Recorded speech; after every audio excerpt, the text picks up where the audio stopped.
Welcome to another episode of Higher Education, the Workforce Solutions podcast brought to you by Catapult Solutions Group.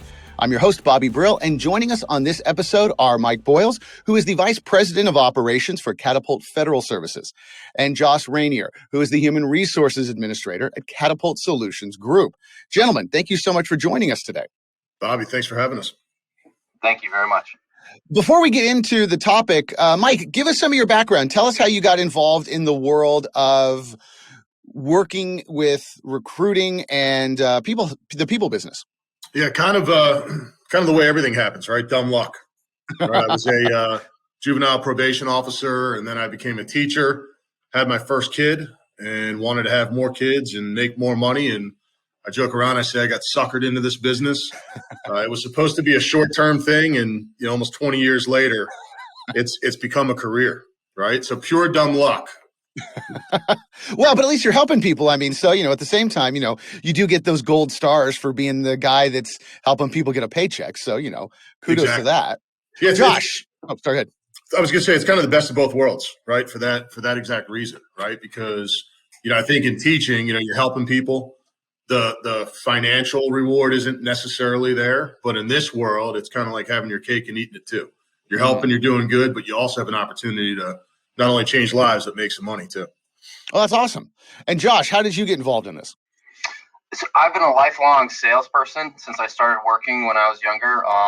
Staffing was just another form of that type of sales. I was brought in by the CEO as a recruiter. Did that for about 5 years, and then just made the transition over to HR. So still within the same company of Catapult, and just kind of continuing that journey within the company, but not necessarily directly in the recruiting seat. Okay. So we're going to talk about recruiting, and a lot has changed with the pandemic, even in the last 15 years in recruiting. This idea of transparency and the thirst for honesty, these two trending topics in today's hiring process. How does that fit into this world of subcontracting and the people business? Mike, tell us about that. Yeah, I think, it's funny because I think, we kind of classify ourselves as old school meets new school, right? And I think, the new school thought process is more, and faster, right? And anytime we do that, we tend to cut corners, right? Whereas our old school approach, right, the whole transparency thing is, just be yourself, be honest with people, right? Tell them up front, hey, here are the gaps, here are the warts, here's what you're walking into, so you can set realistic expectations. And I think, an analogy we like to use is when you think of, 100 years ago, let's say I own a general store and you guys come in, you need a horse saddle, right? You tell me, hey, I need a horse saddle. Hey, while you're kind of designing that up, I'll get some milk, I'll get some cookies, I'll get some whatever else. Well, the horse saddle might take 4 months to come in, right? But 4 months down the road, I call you up, horse saddle's in, I bring it to your house.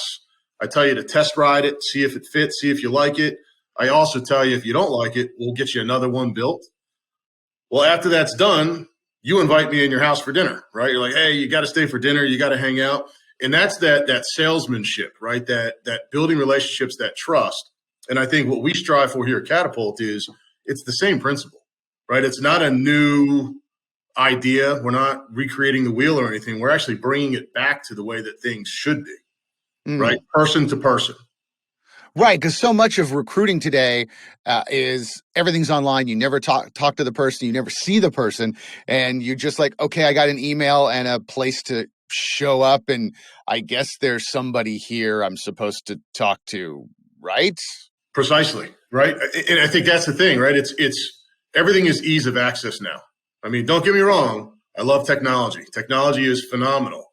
But when technology starts to replace the human-to-human communication, the contact, the eye contact, the shaking of hands, that's when you're headed down the wrong path. It may seem easier in the short term, but in the long term, you're going to have a really hard time because you're always starting back at the same spot every time.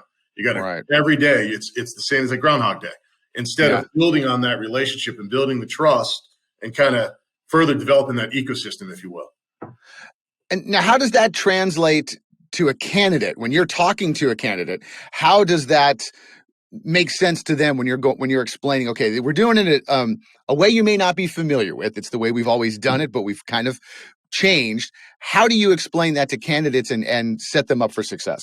Well, I mean, first off, when you're talking about a job versus going online and buying something off of Amazon, there's a level of you need to have a certain amount of information to make an educated decision, because you're talking about your livelihood. You're talking about how much, what you're doing for the next 5-10 years. You're talking about how much money you're going to make over the next 5-10 years. And you're not going to get that just, filling out a survey online and then having someone remote back into you saying, oh yeah, we think you're a good fit. So on the recruiter side, I mean, the ability to be able to give them all that information and make that educated decision, because it's a big decision, and you need to have that additional, personal touch with a human being to let them know, hey, this is what this company is about. This is what they are going to be looking for you to do. This is what the job description is. These are the things that you need to take into consideration, because the way the job market is right now, you've got people that have 5-10 different jobs being thrown at them. And having that personal communication with someone that knows what the company is looking for and able to give them all the details right up front versus just kind of giving them a 5-10 bullet point description, it opens up further communication, so that way that person is making the educated decision on what they should do. And I always made it a point when I was recruiting to let people know, hey, this job might not be the best for you. Like, at the end of the day, we're trying to find the best fit for you. And yes, I would love for you to work for me. I'd love to make money with you. But if it's not a fit, it's not a fit. And I feel like that's kind of what's lost sometimes in this lack of communication with a human being is you're like, okay, yeah, on paper it looks great, but then I get in the door and it's not a great fit. And you end up leaving a few months later.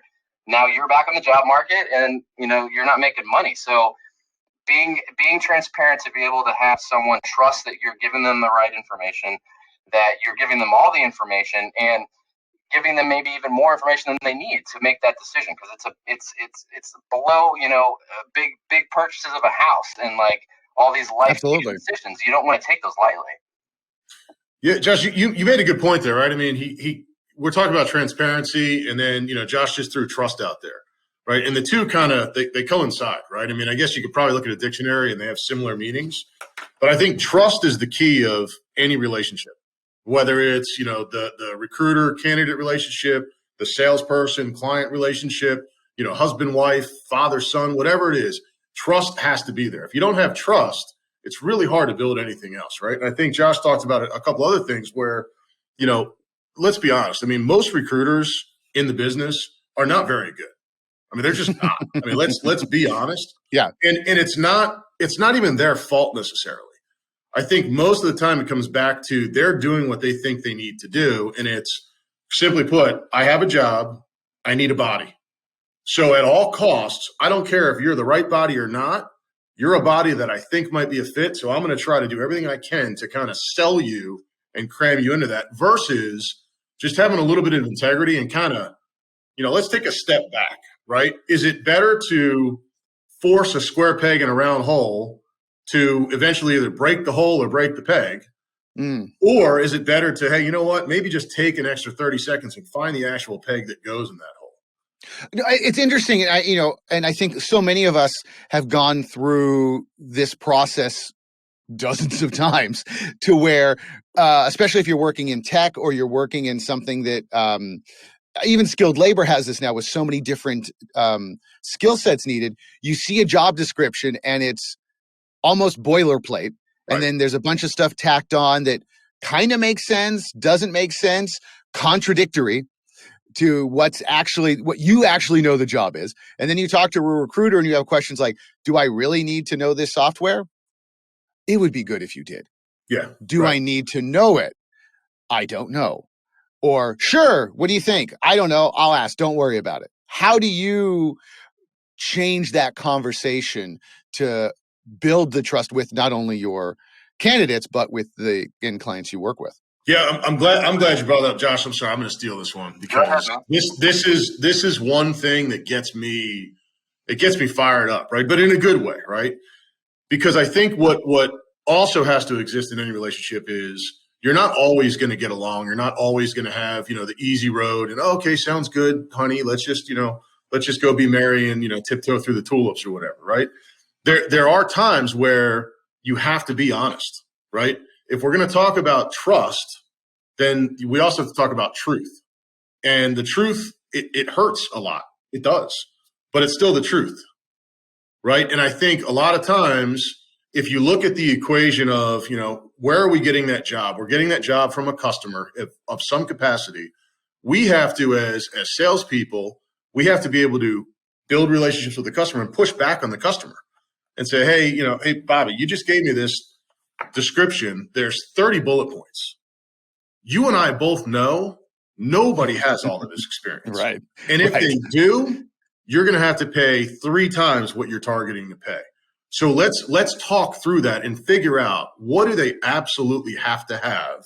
And then what are the nice to haves, right? If they had this is kind of like the cherry on top, because then you're comparing apples to apples, right? You could go back to a candidate and say, hey, here's the deal. Here's what they're really looking for. The description I'm going to show you, it's going to overwhelm you. Just ignore it. Or half the time, I'll take that stuff out. I'll say, hey, they told me this doesn't matter, so that's coming out of the description. Because I think, again, back to that ease of access and making things faster and easier, people cut corners. It happens. So I think when you have these large organizations sometimes that maybe they have hundreds of different job descriptions, well, this job kind of fits into this description. So instead of recreating the wheel, why don't I just use that description and send that out as that's the one? Right? Yeah. Copying and pasting is so much easier than the 30 seconds you mentioned of, hey, let's look at this one more time. Exactly. But again, what do most people do? Most people would prefer to take the path of least resistance because it's easier in the short term. But the troubles usually come after the fact, right? It's 6 weeks down the road, you still haven't found the perfect candidate. And now you have to go back to the customer and have that difficult conversation that you should have had day one. And then it just kind of opens up the possibility of the customer getting mad at you and saying, Mike, why didn't you say this to me 6 weeks ago when we talked? We just wasted 6 weeks of time that we could have had this thing filled. So again, transparency and trust. Well, I mean, and Josh, you can talk about this as well. I think so many people forget, if you're a candidate and then also the company itself, it's not cheap to hire.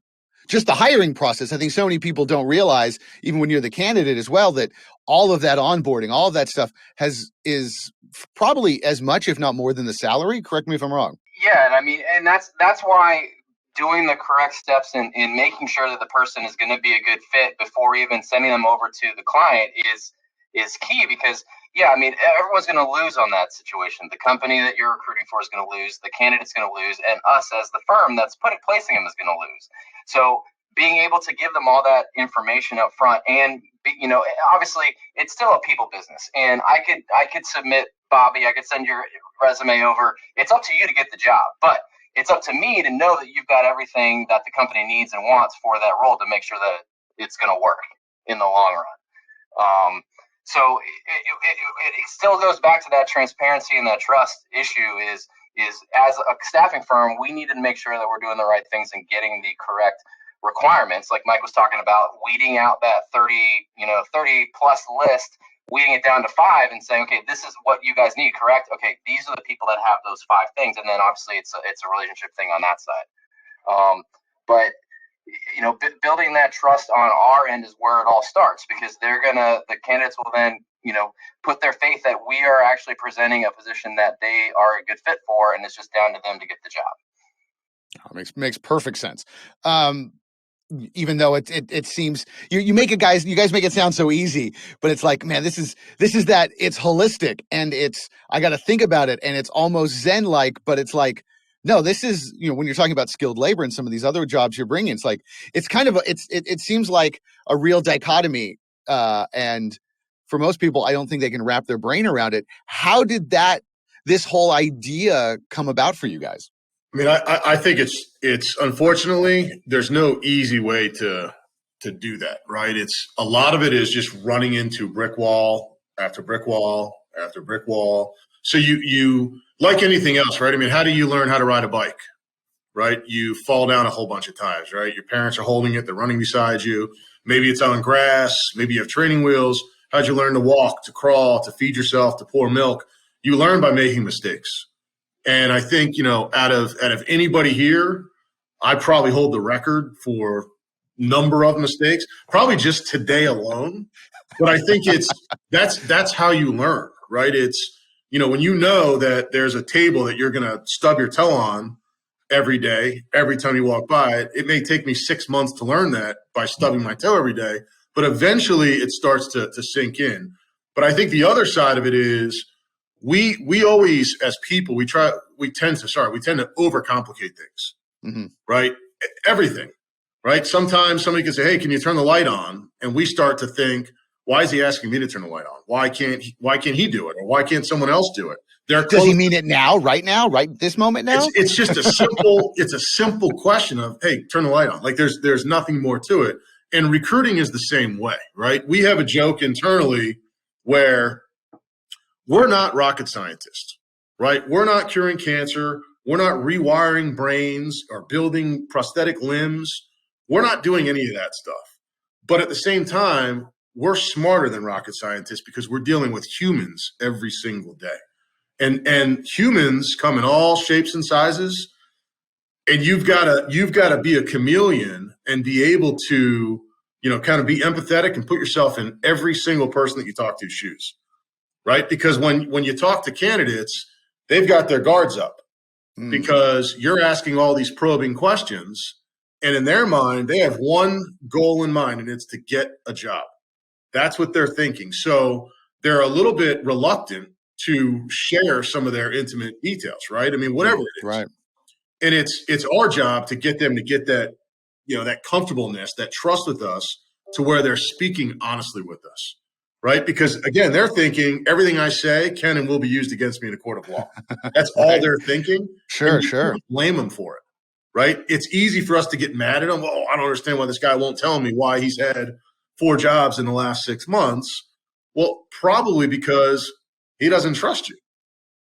You've got to figure out how to get in there and get their guard down.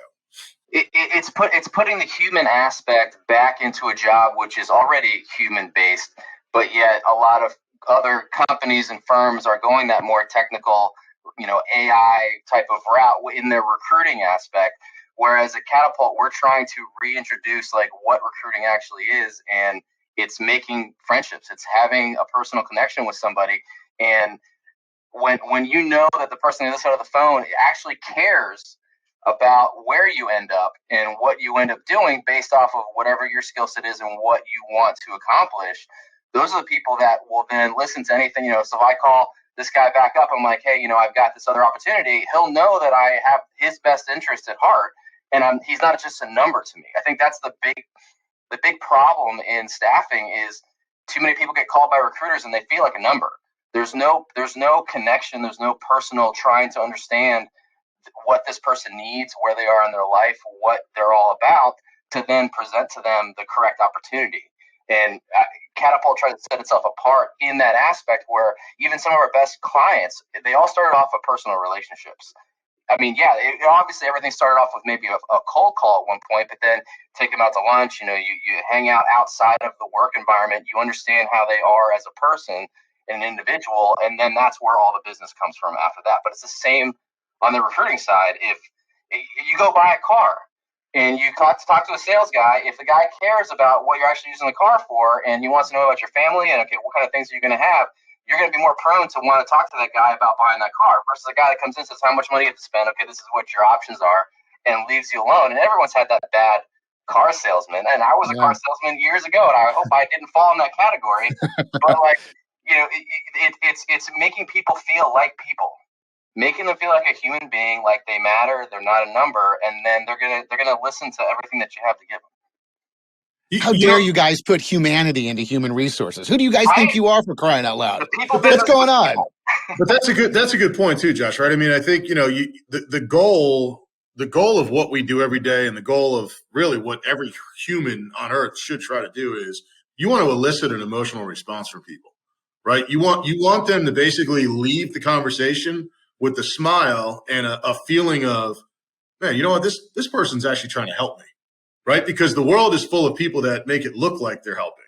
but really they're just trying to help themselves at the end of the night, like, you know, like Scrooge McDuck throwing all their gold coins all over, right? And that comes, right? But you've got to do good for others first, and then things start to, you know, kind of manifest themselves.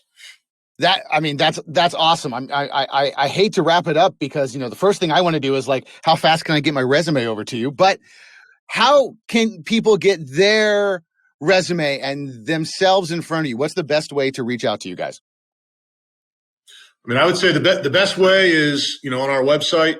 You know, you can just send your resume over. You can send it to me personally, you know, mike.boyles@catapultfs.com. Our main website is catapultsg.com. We are going through a rebranding, so in the next couple weeks, we are going to have a brand new website up, which will have a lot more easy access than what we've got now. But there's online applications, everything that can be put on the website. And of course, we will have all that information in the show notes and on the website. So as you're putting your thoughts together, you can reach out to these two gentlemen and, you know, actually have that human interaction experience in building your job and your next career. Mike Boyles, Josh Rainier, thank you so much for joining us today. Fabulous conversation. Yeah, Bobby, I appreciate it.